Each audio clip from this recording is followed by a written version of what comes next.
Ciro, esse Barão de Helles eu fiquei impressionado porque é um vinho de uma elegância, uma suntuosidade.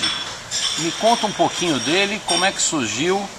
Bom, esse vinho já esteve no Brasil algumas vezes, não é um vinho barato, e depois ele sumiu do mercado. Sumiu.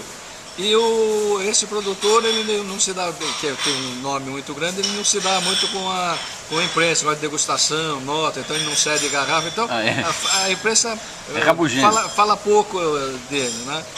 E aí aconteceu que um domingo, na minha casa em Vinhedo, eu peguei na adega uma garrafa de 1986. Isso fazem 2 anos. Estava lá esquecida na adega, para falar a verdade. Eu abri o vinho, estava espetacular. Eu falei, caramba, essas surpresas agradáveis que o vinho dá pra gente. Eu falei, puxa, que maravilha, 86 e tá desse jeito, devia ser em 88, 2008. Não, passou mais uns 15 dias, eu puxei na adega um 89 que eu também tinha. E para ver, mas achando com pouca expectativa que tivesse bom. E o vinho estava espetacular, tão bom quanto o 86. Eu parei o que eu estava fazendo, fui para o computador, escrevi para o produtor. Bárbaro. Você está livre no Brasil, gostaria de importar, etc. Aí marquei e fui visitá-lo. Ele tem um escritório em Paris, ali perto do Champs-Élysées, que é fácil de visitar. E por coincidência, ele tem um baita de um quadro do Marechal Suchet, que é o Marechal de Napoleão, que era Duque de Albufeira. E quando eu vi, eu comentei, por que o senhor tem esse do Duque de Albufeira? Ele falou, o senhor é a primeira pessoa que entra nessa sala e reconhece. E sabe quem é o cara. Porque meu hobby é justamente esse assunto da história de Napoleão. Então imediatamente começou uma empatia e eu comecei a trazer, que quanto mais eu bebo esse vinho, mais eu gosto, você definiu muito bem. Ele é uma elegância muito incrível. Elegante. E se você vai ficar pasmo com a longevidade do vinho. Ele dura 20 anos tranquilamente. Como é que é o nome do produtor? É o Barão de Lado 7, Patrick de Lado 7. Lado 7.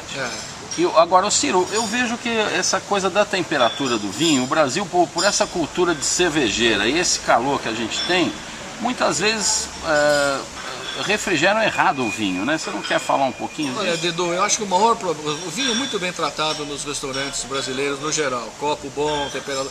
O vinho branco é um crime. Os sommeliers sabem que não deve gelar o vinho, mas eles dizem que tem uma pressão muito grande do cliente. O vinho branco, para apreciar um Tondônia, um Barão de Helles, você tem que, um Borgonha, tem que ser por volta de 12 a 14 graus. Você vai na Europa, o dono do restaurante pega o vinho da adega ou da geladeira, põe na mesa e acabou. Aqui vai para o balde de gelo. Ele já vem gelado e vai para o balde de gelo, onde ele vai se aproximar. Cai para 6 graus. Para 6, 4 graus. Né? E aí você não aproveita nada. Não tem aroma. Não tem aroma, porque as moléculas anestesia a papila. Anestesia a papila. Então, se você tomar um grande vinho, uma porcaria qualquer, é a mesma coisa.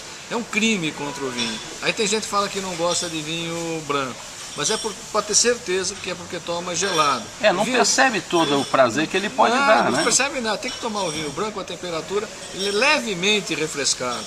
Então ele frio, nunca gelado. Claro. Então ele pode até ir tirando do balde, deixa fora, depois achou que precisa um pouquinho mais, volta um pouquinho, mas no geral ele tem que acostumar que tem que ser uns 12 a 14 graus e nunca 4 ou 6 graus. Claro.